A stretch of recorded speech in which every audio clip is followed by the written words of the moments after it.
Welcome to the Real Estate Show on KMED this weekend, December 6th and 7th of 2014.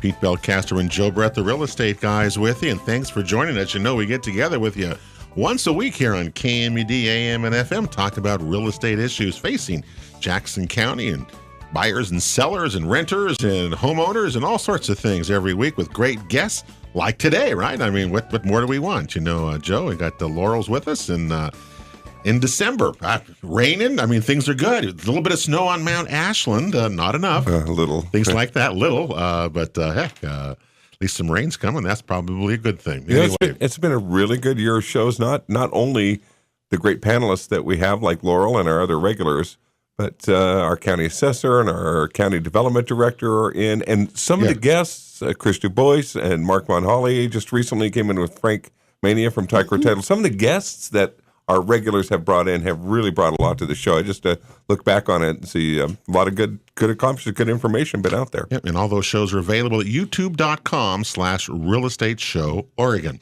Okay, Laurel Adams is here. She's the owner of All Cities Property Management, past president of the Southern Oregon Rental Homeowners Association, and all sorts of accolades like that. Nice to have you, first of all. How you doing? We haven't seen you in a while because you've been busy. Yes. Is that right? Yes, very busy, thank you. Yeah, well, that's a good thing. How you been doing? What's going on? Tell us.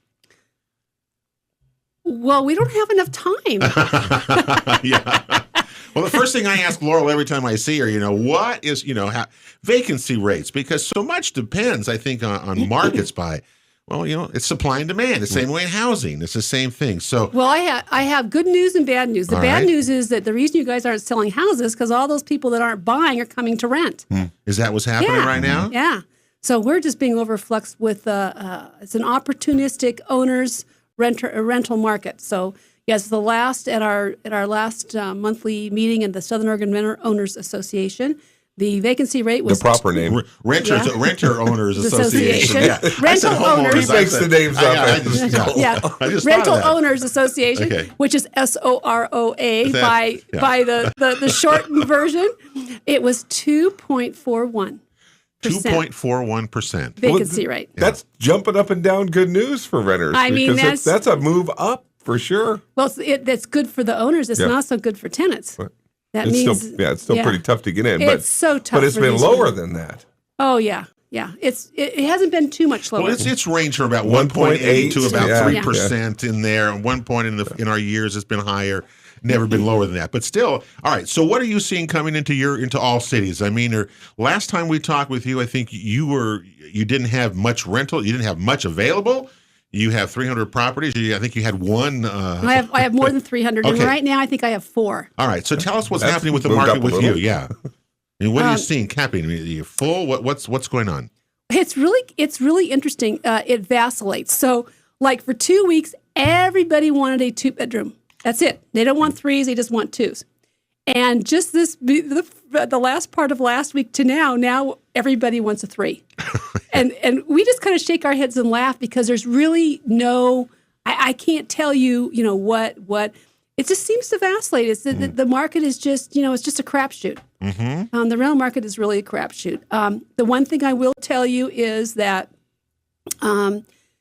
what I'm hearing, and I heard it twice today, is that some of the companies and some of the rental owners are collecting application fees, and then the house is being rented, and they've already paid an application fee. Then they say, well, how about another property? Now that I heard today another large company in town is making them redo the credit check again for another fee. For another fee to charge for the same thing. So, I mean, hey, I love it when companies do things like that because they come into my office, they go, we really like you, you're fair, you're realistic, and what do you have available for me? What should Laura, what should a renter expect when they go in and talk to someone like a property manager? What are the rules? Is there any specific rules that they should follow, or in terms of these fees and things that are being charged to them? Just turn around and walk out? I mean, I wouldn't pay those fees.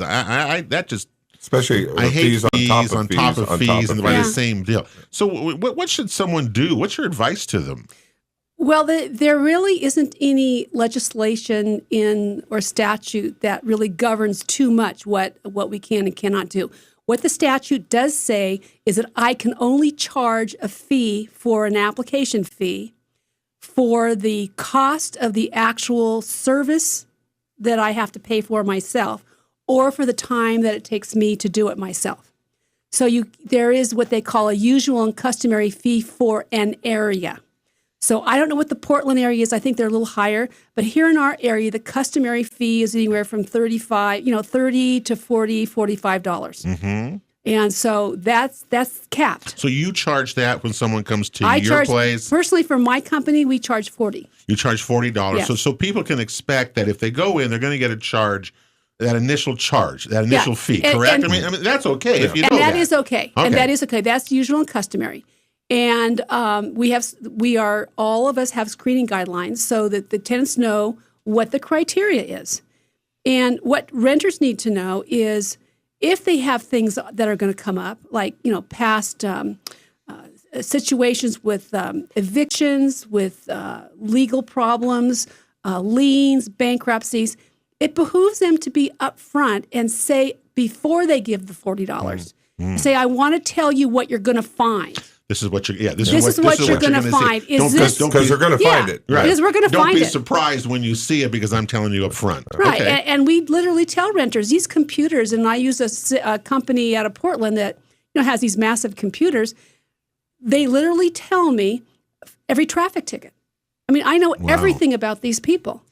There is no privacy anymore. So the privacy issues are gone. Everything you do. So you might as well be upfront. And so you can avoid wasting your fee by, one, being honest, filling out your application, everything in the application, filling it out properly. And then the next issue is ask them, how many applications are you going to take? And are you going to run all these applications? And then you, the renter, get to make a decision. Mm-hmm. Right. You're going to have to make a decision if you really want the house. But there are some, and it is legal to do this. There are some companies and individual owners who will take 6 applications and 6 application fees, run them all, and then choose the best of the 6. Okay. And they are allowed to do that if they tell you up front they're going to do that. Otherwise, what is it? A first come, first serve thing? First come, first serve of a qualified applicant. Of a qualified applicant. Yeah. So, and I've just decided to eradicate this whole problem so I don't get litigated against, and my owner doesn't get litigated against, and fair housing doesn't come knock on my door. So I make it real clear in my screening guidelines that I take first application first. I run that. They either qualify or they don't, and then I move on to the second application. So people should ask that, shouldn't they? Property managers, right? I mean, if I'm an applicant, well, I can see. How do I even know if I was not the most qualified applicant? How do I know it's not just a shell game to where you're going to apply for 2 or 3 places before you get one, whether you're qualified or not? Is that you're going to go, here's $40 here, and here's another $40 run my credit check. All of a sudden, here's my application fee, and run my credit check. Applications in, and I got $200 worth of fees here, and I still don't have a place. Right. So I want to ask them. I'm hearing you. Now I got to have the money to move in too, and it's all said and done. But I'm hearing Laurel say, you want to ask up front. Yeah. Yes. Are you doing it on a first come first serve, or are you going to take everybody's application and pulling them together? That's a big difference. It's a very, very big difference. Big question, important question to ask. Yeah. Not only that, but remember, every time you run a credit check, it affects your credit score. Right. Wait, every time you run a credit check, it affects your. Why would it affect your because score? It shows that there was an inquiry. Like when you do it shows inquiries into your credit. And that's bad. So that's what I heard from the financial people. Really? Yeah, because what I get is I get tenants and people that call me and go, look, I've already done a credit check. I can provide you with one, but I don't want you to run another one because I've been trying to rent. This is here's the story. Yeah. I rented a house and they've already run 3 credit checks and I haven't gotten a place yet. Geez, now my credit rating's so low I can't get qualified. So why do I don't want to give you money. I don't want to do this. Can you pre-qualify me before you run this check? Will you do that? Well, we can't pre-qualify you, but what I do is talk to them and say, I'd be happy to go over your application with you and see if you qualify. Here's my 2 pages of guidelines. Is there anything on here that you have an issue with? Well, it just seems like there's a lot of gray area or something in there that people, a lot of people are getting kind of messed up on, and we need to be aware of that. But that is, and we'll just ask. Just ask that. Ask that question. Yep. But that are you first come, first serve? Are you going to pull me in? And can you use Mike? I already have a credit check. Can you use this one here? But you asked me the question, what seems to be an issue at this time? Yeah.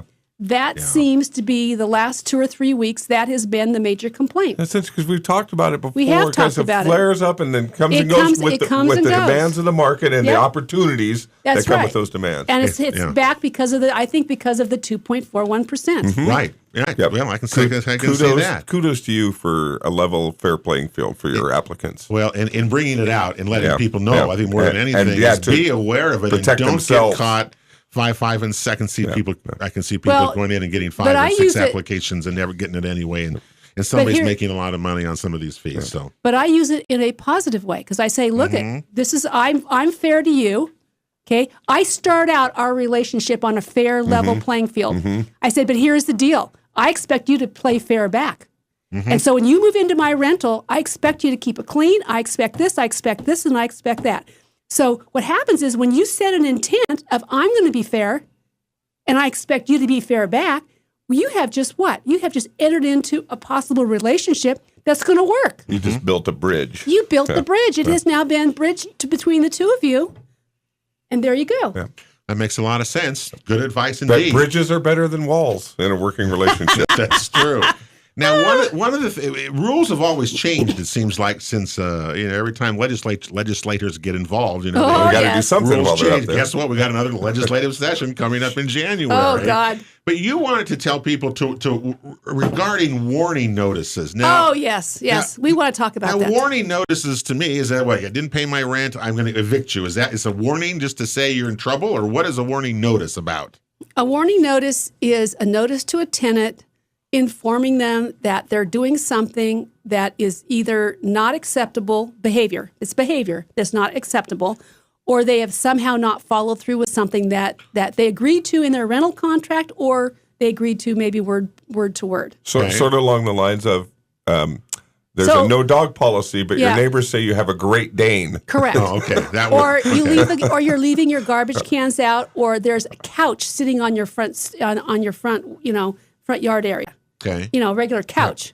Or behavior You're having too many too parties, and at 1:00 in the morning, the neighbor called the police, Okay. and All the right. neighbor called me, and now you're disturbing. And in your rental contract, it says you must be appropriate behavior and follow state and local ordinances, Or at least and invite the noise, neighbor. And a noise ordinance is in effect. Mm-hmm. So we give warning notices. Now, here's the thing: some people try to be nice, and they don't give warning notices. And so what happens? Oh well, I think I'm going to just When wait. you give you a verbal notice or Well, nothing, just nothing. yes, a lot of owners are just like too nice. They're just too nice, and they don't want to give the warning because they thought, they'll feel bad or they'll, They have to go Tenant through the might- process the and tenant find a might new move tenant. out. Yeah, I guess it's not that bad. So we'll just let it go. What And happens that's your is first problem. there's you just Problem created. number one is right there. Yeah, and it's really interesting. So my favorite line is mitigate and litigate. So when you have an issue, let's mitigate it now, and that's where you win. It's a win-win. You just call them up on the phone. You can do a written notice so you have a record of it. Sometimes I just make a phone call. I just say, hey, I was just driving by and your garbage can is out in front. And you remember I had that we had that conversation that's Laurel's pet peeve is garbage cans. That seems to be It's a- trivia to me, but It's my personal pet peeve. She's probably seen one too many. garbage Yeah. a garbage there. can. Sitting on the street for a week. Well, a week might be a bit much. Okay, Well, even I 2 can- days. okay, I all mean, I have a 24-hour. I give you 24 hours in my rental contract. You have 24 hours. If I have to pull that in, you're in trouble. Oh, okay. But anyway. All right. So the point being is that what you do is you're setting a standard at the beginning, and hopefully, if you're really lucky, your brand new tenant will do something that bothers you right off the bat, because then you could go. You can send them a warning notice. You can send them and you don't have to be nasty. You can be polite. Say, I happen to drive by and I noticed the garbage can is out, and I just, I really like to keep the neighborhood looking good, and my neighbors, we're really trying to give the neighborhood a good look and a feel. And it's really important to me that you have 24 hours to take that garbage can in. And I may have forgotten to mention it. He probably did mention it, but you probably don't remember. So I'm just kind of giving you a warning there's a warning notice just to remind you, because it just makes everything look better. And you drop it. You don't have to make a big to-do about it. You just very politely say it's a reminder. And I get it on the other end, because I'm thinking, dang, 24 hours and 30 minutes after my garbage day, Laurel is driving by every week. That's right. And this is not going to end. That's right. She's going to be on this.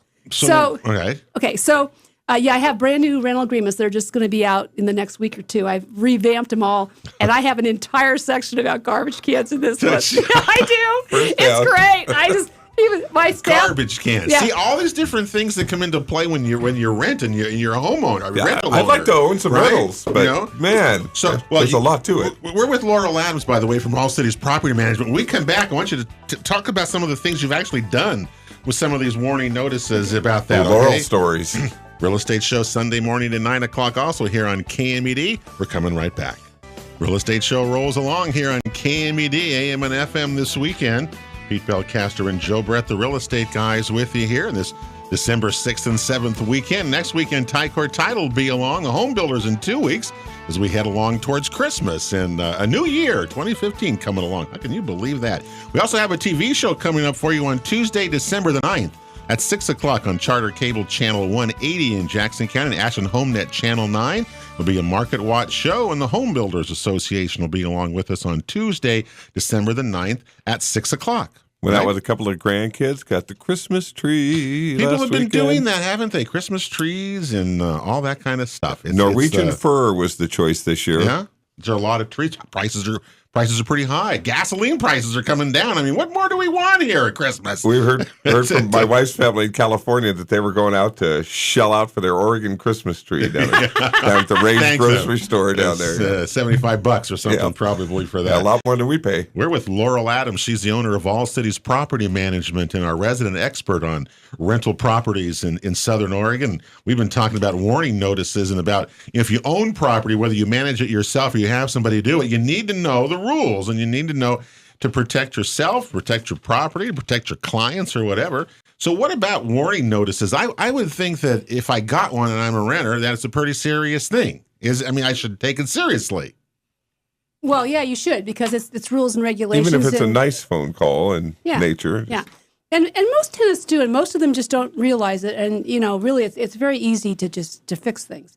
But they also realize at that point that you are taking an interest in what's going on around there, and you're probably going to be watching, and that you do care. So it's a catch-22. And I think that probably is the smartest thing an owner, whether you manage the property or you own it yourself, is that if you just let a person come in to rent it and you never see them again, you never talk to them again, you never come by, you don't check your investment, and then you wonder what happens to it at the end. It's your own fault when you do that. So, when I'm driving around and if I'm going to show a unit or going to go do something at one address, and I have 2 or 3 rentals that are on the way, and the owners can do this too, go, okay, well, I can drive this direction this way, and I can go by this one. I haven't been driven by there for a while. Mm-hmm. And I simply kind of drive away, and then when I see something, I just pick up my cell phone, the old cell phone, call the office and say, hey, I'm on 3622 yada yada street, call and send a warning notice about garbage cans, and I hang up. So I'm constantly looking for, not that I'm trying to look for stuff, but that, hey, I'm helping to keep our neighborhoods looking good. That's part of, and also training tenants to be better tenants. Mm-hmm. You have to educate them. But anyway, back to the warning notice. So warnings are important. But here's the thing. Prior to this last legislation, the time before, they took away all of our non-compliance fees. And we were able to charge for garbage and this and that, $50 a SWAT. Okay. You used to be able to charge for everything. When you say non-compliance fee, what would that? If your rental contract says you must put that garbage can in within 24 hours and you don't, I could charge you $40. So you could send me a bill for that. I could send you a bill and charge you. Wow. Okay, so I remember when they did that. I remember when that legislation came down. So here, if you remember, we talked about this on this program. On the show, yes. Because what happened is that all the companies and people took advantage of that. Right. And they got greedy. Right. And several companies, my peer group, said to me when that stopped, they said, oh, my God, What are you going to do to recap that money? We're going to lose that money. Because they made thousands and thousands of dollars a year. That was into their budget. That was in their budget. Yeah. Okay. So they were putting that money That was was coming great. in. Oh, It's that like was- airline fees for this and Yes, that. You're just going to yes. ding you every. So, That's exactly rental what was owners happening. were dinging tenants Yeah. if anything was For out everything. out of compliance. So what happens is what legislatures do, and that people just we Americans just don't get it. I mean, it's like, hello, people, let's get this. When enough people abuse something, then legislature comes in to Rectify equalize the playing field, and usually you end up losing. So in this case, we lost last legislature. So here's what they did. They put in, okay, you guys want some non-compliance fees back? Sure, we're going to give them to you. But guess what they gave us? Now, here's the important thing. This is so important. Everyone has got to understand this. You can give a warning notice. Then you can give a second notice, and there's the statutes have a certain list of what you have to do and how you have to put it. Okay. So the first one is a warning. The second one is a $50 fine. And then the third time is a $50 fine plus 5% of the rent. And you can do that every single time. And once you hit that third non-compliance, which is the $50 plus 5%, you can do that every week if you want. Okay. For the same... If they still have that Great Dane in their living room. Exactly. Now, here's the thing. Here's the clincher. The legislature put in this little great thing, right? And then down below, and I'm going to read it right from the statutes. You may terminate a tenancy for a non-compliance consistent with this chapter instead of assessing a fee under this subsection. So I have the choice. You have a choice. You got some teeth now. So, no, we lost our teeth because now here's the deal. Okay, Pete, you have the pit bull. It's a no-pet house. I just sent you a warning notice, and the dog goes. And then a week later, the dog comes back. So I send you a second notice. Okay. And a $50 fee. And the $50 fee. Okay. And then the dog just stays, and I give you a third notice. Well, you're the pit bull owner. You know that you cannot find any house around here to rent with a pit bull. Right. And so now it's going to cost you if you have let's say $1,000 a month rental house, and you're going to pay $50 a month plus the 5%, which is going to be what another $50, right? So you're going to pay $100 a month extra to me in a fee every month, but I have now lost the opportunity to evict you. Oh, you lost that. Because I charged charged. you the money. Oh, I thought that was your final step. No. You'd be able to So evict. it gets even worse. So now we've had all of these fees out there, Okay. and they have the pit bull. Now the property owner, I'm smart, right? I'm going to find something else to evict them for. Okay. So now I'm going to say, they leave their garbage cans out. They have garbage out there. They have a party. I have a police record. What I want to do is I want to start gathering information so I can evict them for those things, not for the pet. So But stop. Okay. All right. So now we've gathered enough crap, and we're going to give them an eviction notice, 30-day eviction, okay? Then they go to the court and they go, harassment. She's really trying to get rid of me because of the pit bull. Okay, right. And she's collecting fees, and she gets an extra $100 a month for the pit bull. And the judge is probably going to say, yeah, you're harassing him. You're just trying to kick him out. And what do you do? Is it true? You don't, what do you do? I mean, you don't put yourself in that position. You don't put yourself in that position. So what I'm saying. So what would I do then? Okay, tell me what I would. The fifth. So, I can charge you the first. I can send you a warning notice once. If you right? choose. So here's the downline. If you choose to use this non-compliance fee, which is good in my opinion, you must choose to do it on something that they may continue to break the rules, and it won't bother you. Okay. Does that make sense? Yeah. Okay. And there's only certain things you can charge for. I mean, it's very specific what you can and cannot charge for. Give me a couple examples of those. Well, it's real clear. Late payment on a utility fee, a failure to clean up pet waste, okay. a failure to clean up garbage, rubbish, and other waste from a part of the premises other than the dwelling unit. So that means crap and garbage out in front. Parking violations, the improper use of vehicles within the premises on the grounds, smoking in a clearly designated non-smoking unit or area of premises. Now, here's an example on smoking. So let's say you catch some smoking, which I did attend not too long ago. And it was not in the house. It was in like a little foyer, but it was an enclosed foyer. And so it's going to go into the wood. So if I were to do that, all right, the tenant could stay and keep smoking and smoke up the house so bad that it would be terrible to remediate. So why would I want to fine her for that? Because I want to if she's going to continue that, I want to just get rid of her. Right. Why do I have a rental contract that says you can't do those things and you're doing those things and I can't kick you out? That's where that's why the you have disconnect comes That's why you have a warning notice, so obviously. Now, yes, and then in the next segment, I'm going to tell you what to do. All right, what to do. That's the key here. We set the problem up now. We know what the problem is. How do we solve it? Fix it, Laurel. We're with Laurel Adams from All Cities Property Management of the Real Estate Show. We're coming right back after this. Real Estate Show continues here on KMED this December 6th and 7th weekend in the Rogue Valley. Pete Belcastro and Joe Brett, the real estate guys within. Thanks for being with us here in December of 2014. 5.5 years of our shows here. Lots of shows. There's like 250 of them. That's a lot of talking. The best thing about it is that our listeners are so far ahead of other consumers in real estate or rental information because it's right here with people. I mean, look today, another example of that. I love that. Every weekend we come in, we get some great information. I learned some great things, and I've learned now that I don't want to be a property manager or a rental owner ever. I learned that a long time ago. I'm amazed. And if I do ever own a rental, Laurel's going to manage it. Oh, first thing I would ever do is I'd call Laurel the first thing.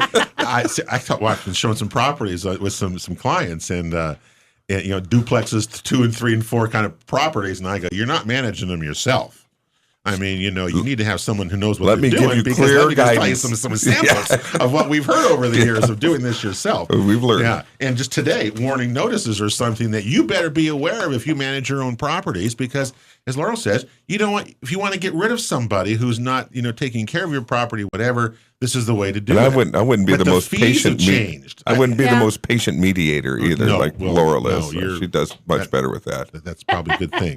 All right. So what? Okay. So we know this is there. So what I have, what we have switched to as far as our modus of operation, which is working well for us. Okay, it's working really well. Is we set out a warning notice, and if it's a serious offense like smoking marijuana or smoking cigarettes, we send out what they call a for-cause termination notice. We basically tell them we're terminating them, but they have the opportunity to cure or to mitigate the cause. Okay. So we're saying we are going to terminate your tenancy because you're smoking on the property inside the house. We smell it, and if this continues, you can stop it. We will be there in 1 week to do an inspection. Mm-hmm. We set an inspection at the same time. We're coming to re-inspect for whatever that issue is, and blah, blah, blah. Well, the fact that they're going to be terminated is just floors them. I mean, that really pulls the rug. Really? Because they realize we can, and they're going to have to move. They just moved in, maybe. They're going to have to move out. So we give them the opportunity to cure the cause.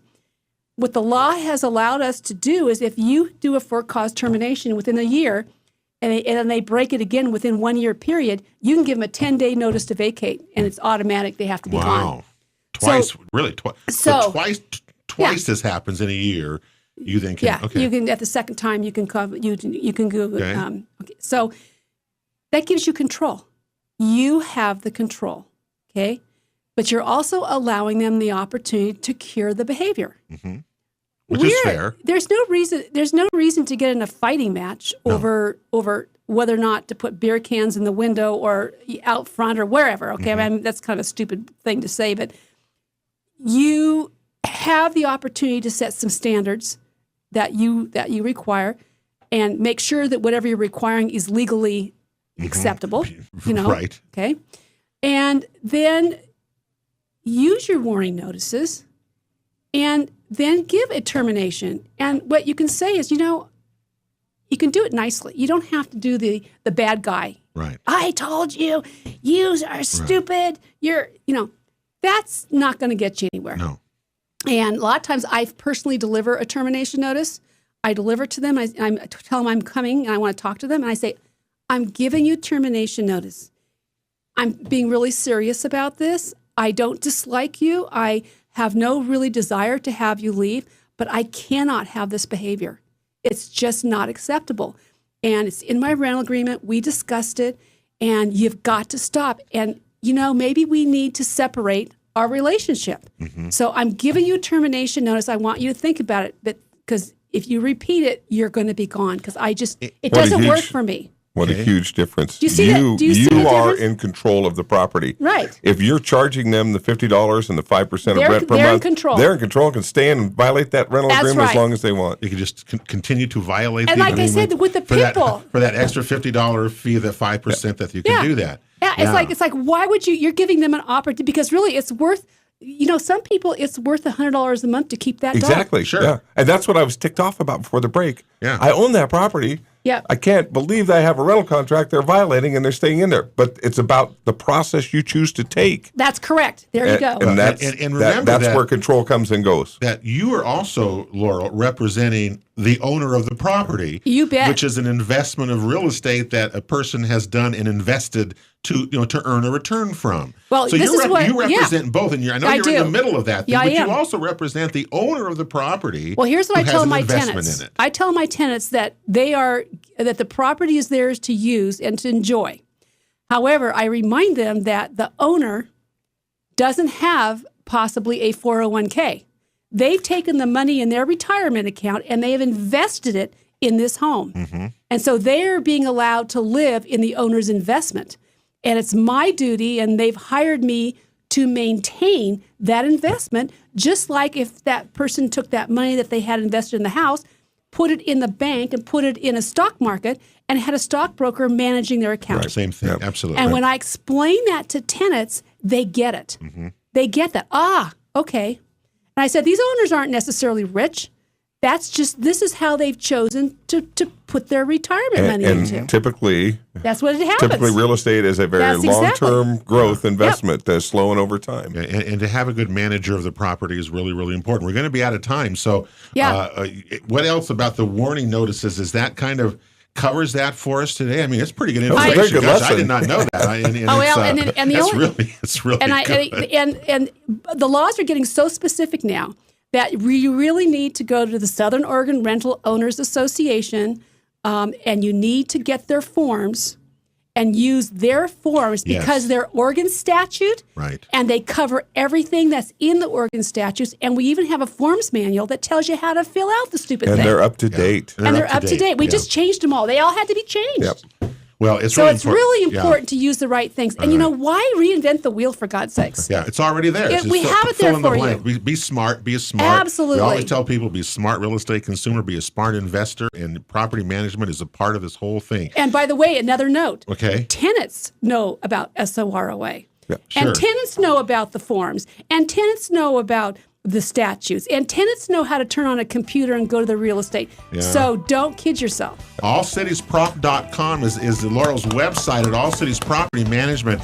I'm telling you, folks, she's the person you want to talk to. Manage your property. She's the expert. That's why she's here with us. We'll see you soon as well. That'll do it for the Real Estate Show this weekend here on KMED. Have a great week, everybody. This show repeats at 9 o'clock on Sunday morning, and all of our shows are available on youtube.com/Real Estate Show Oregon. Have a great week, everybody, and God bless.